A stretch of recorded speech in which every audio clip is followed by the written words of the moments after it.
and it's actually a little bit good, too, because we're seeing a big change to that drought situation. I'll break everything down coming up. Right now on News Channel 6 at 5, safety advice from the fire department after recent deadly fires in our area. Also ahead, a look at the Highway 56 Loop project, how it will help clear up congestion with our friends in Burke County, and lawmakers pushing a bill to ban vaccine mandates in South Carolina, how some say that could really impact businesses. News Channel 6 at 5 starts now. Live from Television Park, this is WJBF News Channel 6 at 5. And we do welcome you back, everybody. I'm Brad Means. Thank you for staying with us. Jenny is off tonight. Coverage you can count on begins in Aiken County, where we are getting more information about a deadly house fire near New Allenton. News Channel 6's Aiken Bureau Chief Sean Cabbage-Stock is live with the story. Sean? And Brad, good evening. That fire took place at this home here on Independent Boulevard near New Allenton. Some say that fire started in the front room, but the cause remains under investigation. That victim is identified as 10-year-old Tracy Smith. The incident happened here on Independent Boulevard Wednesday evening. A woman who said that she's Tracy's aunt said that she was here when the blaze took place and she knocked out a weapon. She wished not to be identified at this time. Family members say that the mother of Tracy was in a car crash rushing to the scene, and last check, she was hospitalized. We do not know the extent of her injuries. According to the coroner, Tracy's cause of death is thermal injuries as well as smoke inhalation. Live in Aiken County, I'm Aiken Bureau Chief Sean Cabbage-Stock, WJBF News Channel 6. Sean, thank you. Well, this time of year means Christmas lights and decorations, sure, but sometimes those decorations can be dangerous. News Channel 6's Mary Calkins takes a look at ways to prevent a house fire this holiday season. Firefighters may be the first to get the call about a house fire, but a crew from the Red Cross is typically the next one to respond. And home fires is actually the largest response that we have in this area. We respond locally to an annual of over 250 home fires every single year. So it is just by far the biggest amount of disaster relief that we do. And this holiday season has been very busy. This year, we've really seen an uptick in the past couple of weeks. I know that we've responded to, I think, 12 different families just in this week alone that have suffered home fires. So it is really just at a critical mass. Columbia County Fire Rescue Chief Danny Coleman says house fires around the holidays are often started in the kitchen by space heaters or Christmas trees and lights. Dry Christmas trees wrapped in lights can quickly become engulfed in flames.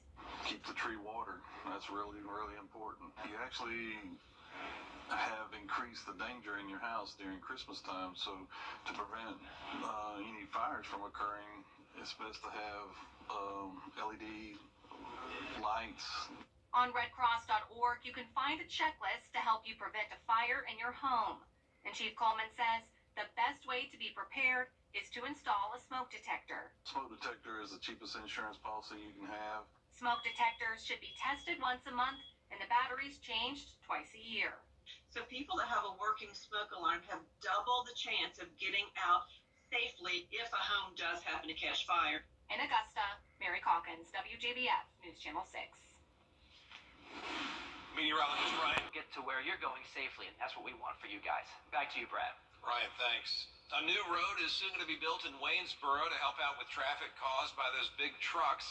News Channel 6's Ashley Jones now with a look at the project and what it could do for the city. Log trucks travel 56, and I think it will be more beneficial for them than I can think of any other transit group at all. A new bypass is coming to Highway 56 in Waynesboro, and city leaders say it could bring more business.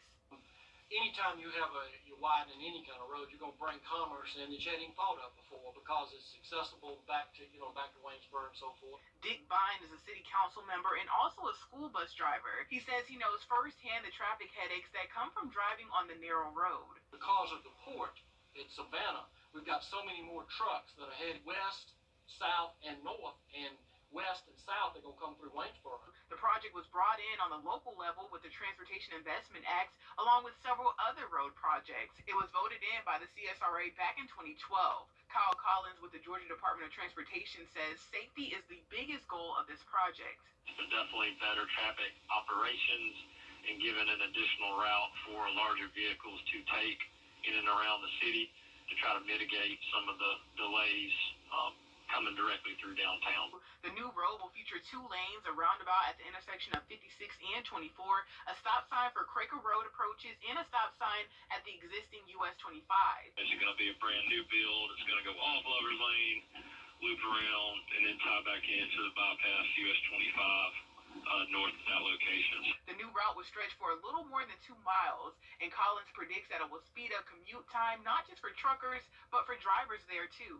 Giving trucks specifically an alternate route, obviously, anyone can use the highway when it's completed. Should make things a little bit smoother in the area. That's just another avenue folks have to get to and from in and around Burke County. Bids for the project open on Friday. The award announcement is expected to come at the beginning of 2022. In Waynesboro, I'm Ashley Jones, WJBF News Channel 6.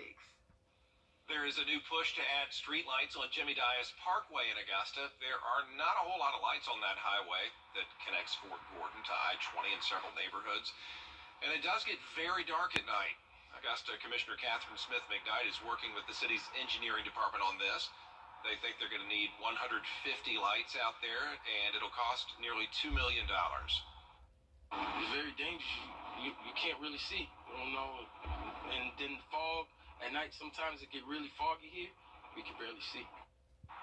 The city would have to work with the state's Department of Transportation on this project, but if approved, they hope to start adding those lights in 2023. An Augusta restaurant broken into overnight. 3 people reportedly broke the glass of the front door at Sheehan's Irish Pub on Central Avenue. That's according to Sheehan's Facebook page. They stole the cash register and any credit cards that were not picked up last night. We should not tolerate this. There's no excuse whatsoever. The crime has got to stop. There has got to be a way that we get more deputies out there on the road.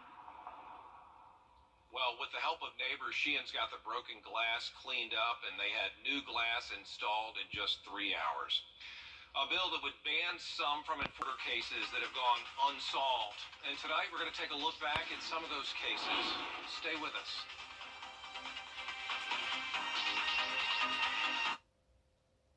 Myself a favor and called Mike Hostelo. This year, News Channel 6 took on the task of telling stories about the murdered and the missing. Many of those victims had little to no coverage, so those families didn't have the opportunities to find out who might be responsible with that airtime. Well, this month's 3-part cold case project is going to take a look back at all of the cases featured this year and where they stand today. Here's News Channel 6's Renetta Dubose. There was very much 2 twin girls that was trying to get to school. That's all they wanted to do. Cold Case Project started its mission to share stories on the murdered and missing on March 18th of this year. It was the 31st anniversary of 15-year-old missing twins Danette and Jeanette Millbrook. We sat down with their mother, Mary Louise Sturgis, and their sister, Shantae, as they recounted how the girls left their home that day on Cooney Circle to visit with a family friend near 12th Street and MLK Boulevard, where they were last seen around 4:30 in the afternoon at a gas station.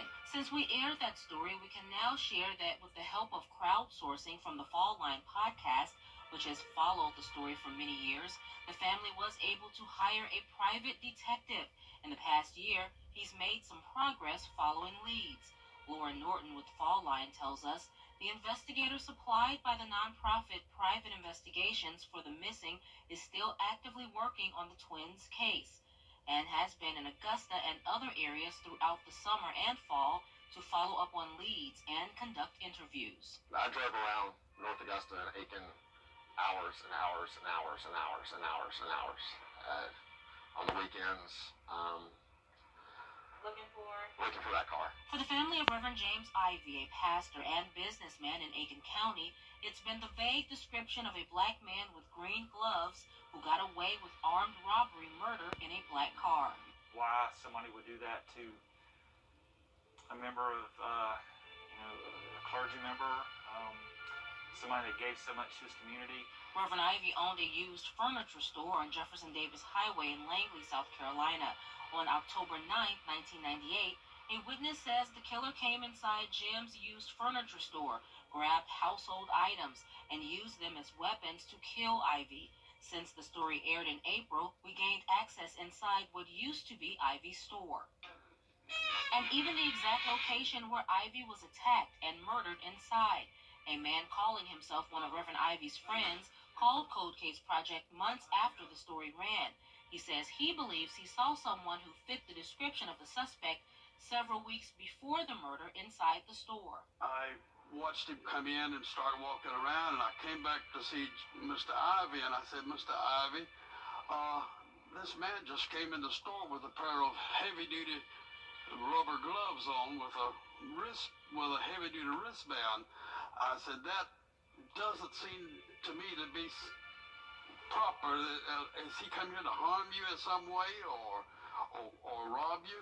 There are no updates at this time in the murder of Larry Sanders Jr. at his Edgefield County home July 10, 2010. But his mother, Carolyn Bates, is still in talks with law enforcement and holding out hope for justice. I'm disgusted, aggravated, just wondering why. December 20th will be the 7th year loved ones and friends of Jonathan Gurley wait for someone to be arrested and convicted for his murder. The 28-year-old Thompson man was killed outside of his Shadowmore Circle home in 2014. Police reported that the crime was drug-related and included the theft of personal items, including Gurley's truck, which was later found. As the GBI investigates this case, Gurley has a message for those responsible. They need to find it in their heart to speak up, because the good Lord watching them. And when their time comes, they might not go up. They may be right down there in the ground. With old Satan with his horn out. As we go in the house, my phone rang.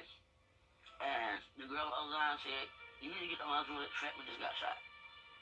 My instinct mind is telling everybody we got to go. We couldn't find the keys. I started running. Super Bowl Sunday changed the lives of the family of Moses Williams Jr. forever. The 19-year-old died shortly at the hospital after being shot in Aiken's now-condemned Hahn Village. Williams, who had recently graduated from high school and became a father, was dropping off his girlfriend, Sade Pope, and her sister when the crime occurred. Loved ones say someone close to Williams knew what happened, and his large and loving family demanded justice immediately. If somebody would have said, this is him. This is him? Oh, man. he would have been, they'd have been planning for him that week, too. His mother tells us there are no updates in this case, but instead, they are relying on the legal system and a higher power. The next installment of Cold Case Project 2021 airs next Thursday at 5 as we review those cases that we've highlighted this past year. Coming up, the Salvation Army still searching for more bell ringers for the Red Kettle campaign. An easy way for you to take part. Next.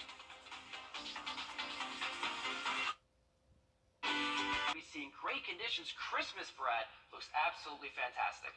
Sure does. Ryan, thank you for that. You know, the Salvation Army always needs bell ringers, and this holiday season is no different. Ryan did it last week. The organization is short on bell ringers right now. It's easy, though, isn't it, Ryan? Yeah, it's so easy. All it is just ring a bell and say Merry Christmas. Honestly, it's a lot of fun, actually. I enjoyed it. Well, they're making it easy for you to sign up, too, man. They have ghost kettles in certain areas. What's that? Well, a ghost kettle is an unmanned kettle where people can donate and sign up to volunteer. Typically, we bring in $8 to $15 the day when there isn't a ringer there, whereas opposed to when we have a ringer there, again, 4 hours pays for 19 days of someone staying at our Center of Hope. For more information on this story and for ways that you can help, please go to our website, wjbf.com.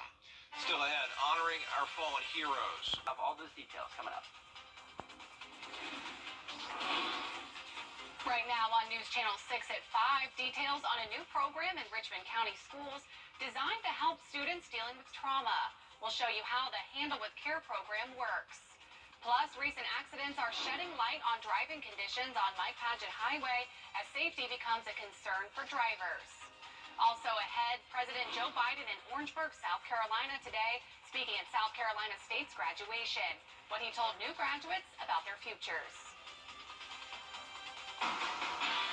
Live from Television Park, this is WJBF News Channel 6 at 5.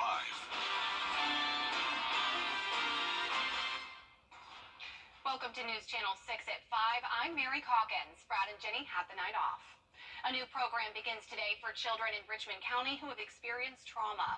The school district is teaming up with the sheriff's office for this. It's called the Handle with Care program. If deputies get to the scene and see that a child experienced or saw something traumatic, they'll alert the school district. And this will help teachers and staff care for the child or connect them with counseling. If schools have the background information, at least just to know that a child has experienced something that has been traumatic, then we know how to respond appropriately, or maybe respond more compassionately and supportively, as opposed to, disciplinarily. The school district also plans on hiring 3 licensed mental health counselors for its students.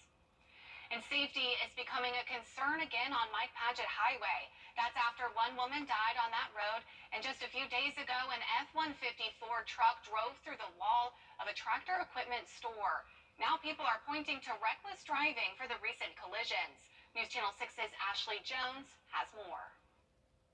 Well, I just noticed a lot of traffic, generally in the morning times and in the evenings. Benny Broom is the owner of the McBean hardware store. He says on top of a lot of traffic, there's a lot of speeding. They can get a little wild on Highway 56. Like I said, I've seen a lot of speeding. Like I said, all you gotta do is just step out the door and watch them. The Richmond County Sheriff's Office says the number of crashes on the highway has increased. Just this past week, one accident turned deadly, and another ended with this F-150 driving through the storefront of this tractor equipment shop.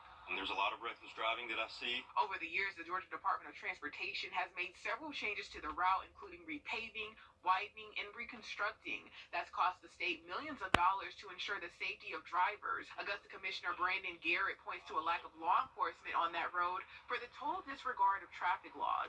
Really, one of the things that I'm hoping happens is some increased enforcement from the Sheriff's Department. Especially during shift changes, especially coming out of Plant Vogel, out of Burke County. Me living out there, I see it every day. The speeds are really intense. Commissioner Garrett says there's been a decrease in the number of patrol cars in that area. News Channel 6 took that information straight to the Richmond County Sheriff's Office. No, ma'am. The numbers of patrol cars or patrols in general have not decreased. If anything, it probably has increased. Lieutenant Scott Redmond with the Richmond County Sheriff's Office says because of the number of complaints from drivers, business owners, and people living near that area, the Sheriff's Office has put more patrol cars out on Mike Padgett. So we have actually had directed patrols. We've partnered with the Georgia State Patrol on occasion to have them come in, and we've had targeted enforcement in that area to try to reduce speed violations. He says the leading cause of accidents out there include speeding, distracted driving, and driving impaired. He says there are plans to continue increasing the law enforcement presence on that road. With the resources that we have, every time that we have available units, and again, it's important that we partner with the State Patrol to get their assistance and coming in and helping out. We'll continue to do that when we see these problem areas. In Augusta, I'm Ashley Jones, WJBF News Channel 6. A historic day for South Carolina State University in Orangeburg. President Joe Biden gave the commencement speech to the class of 2021. The president spoke for about 30 minutes, and he talked about things like police reform, voting rights, and improving HBCUs around the country. He told the more than 100 graduates they were graduating at a hectic time in our history and that their class has the opportunity to make some real change. When I look around at my peers, we all professionals. Like, we all came here from day one since freshmen to seniors. We worked so hard, and we didn't just get a degree to sit around and watch it collect us. So we really want to do something with it, and I believe in Class of 21 at South Carolina State. To watch the president's full address to students, head to our website, WJBF.com. More day. That's going to be Tuesday with that 60% chance of rain we're going to have all throughout the day. We're probably going to end up saying goodbye to that normally dry conditions and saying hello to the great, fully non-dry, non-bad conditions that we love to see across the board. Back to you, Mary. Thank you, Ryan. And the tragedy is touching hearts all across America. A local donation effort is in full swing to help the victims of the devastating storms. Daryl Leach with Augusta Marriott and Camo Industrials joined forces with RecTech Grills, Springtime Water, and other partners to effort the relief drive. Columbia County District Attorney Bobby Christine is one of those partners. He says this donation drive has been successful because people really want to help. Well, the community in Augusta and Columbia County, of course, are, Americans at heart, very giving folks, and we're looking for ways to help. And the synergy was just a number of us that had a connection to the community that was impacted, folks that had been born there, raised there. An assistant district attorney in my office came in on the very first morning, showed me a picture of his boyhood home that is essentially gone. There are several ways you can help. You can drop off approved items at one of 2 drop-off locations. You can also buy cases of water or donate money on Columbia County for Kentucky website. Go to Wjbf.com for more information and for that link. The Aiken County Council is lending a helping hand to Norther. The kennels at the Aiken County Animal Shelter are full, and the staff is hoping an event tomorrow will help find these pets homes. Here's They look at you with these eyes just asking for your help, and it's killing us to see them sitting here without homes. The kennels at the Aiken County Animal Shelter are completely full, filled with dogs like Nani, who are looking for homes. When I tell you each dog here is special, I really mean it. Kathy Jacobs is the program director of Friends of the Aiken County Animal Shelter. She says the holidays are usually a slow time at the shelter, but not this year. Seems like every time we adopt one out, there's another one to take its place. They're just coming in around the clock. To help find those animals homes, they're hosting an adoption event on Saturday from 10 to 1. We're super excited. It's our Home for the Holidays event. We have Santa Claus coming, we'll have refreshments, and the best part is all these furry friends are going to be fee waived. All the animals are spayed or neutered, vaccinated, and microchipped. And Jacob says the shelter needs a big turnout. This event is very important. These poor dogs have been here sitting in their kennels. They're sad, they're getting stressed, and they're great dogs. I'm really hoping, along with our whole team here, that each of these animals finds a home. If you're not ready to adopt, the animal shelter is hosting a fostering event on Wednesday. In Aiken County, Mary Calkins, WJBF News Channel 6. Coming up next, the latest on the coronavirus pandemic. Officials continue to stress that vaccines are the best prevention against the coronavirus, but say some are slightly safer than others. Between Camperland and Gerald Robinson Paints, open Wednesday through Saturday, making ends meet thrift store and ministry. Now to the major headlines in the COVID-19 pandemic. The CDC now recommends opting for Pfizer or Moderna over Johnson & Johnson when there's a choice because of concern over very rare blood clots. Faith Abube has the latest from New York. A new recommendation from the CDC for COVID vaccines. The agency now says Americans should take the Moderna and Pfizer vaccines over Johnson & Johnson when possible due to a rare but serious risk for blood clots. Of the 17 million shots given, 9 people have died from thrombosis. It's very clear that the mRNA vaccines are just slightly more effective and slightly more safe. The push to get Americans the safest and most effective form of protection comes as the Omicron variant spikes across 39 states and Washington, D.C., with cases doubling every 2 to 3 days. The only real protection is to get your shots. For unvaccinated, we are looking at a winter of severe illness and death for unvaccinated. From Florida to New York, lines for testing getting longer. Desperate to get ahead of a potential Omicron surge, the mayor of New York City announcing a 6-point plan, including increasing the city's testing capacity. This is a whole new animal, and we got to be honest about the fact that it's moving very fast. The mayor also telling CNN he's leaving the door open to canceling New Year's Eve festivities in Times Square. We're going to reassess constantly. Right now it's on. In Florida, an eye-opening finding in Orlando. Omicron is already making up nearly 100% of wastewater samples taken this week. And the CDC now projecting a grim statistic. COVID deaths potentially soaring to 15,000 per week by January 8th. Hospitals already overwhelmed by the Delta surge could soon reach their breaking point. Many Americans now wondering if it's worth gathering again for the holidays. I think it's possible to gather with families safely. The key in my mind is making sure everybody who can be vaccinated is vaccinated. And back to that new vaccine recommendation, even though the CDC is recommending Pfizer and Moderna, it says the benefits provided by the J&J shots still far outweigh any risk. Faith Abube, ABC News, New York. Coming up next, a look into your local forecast with Ryan Gold.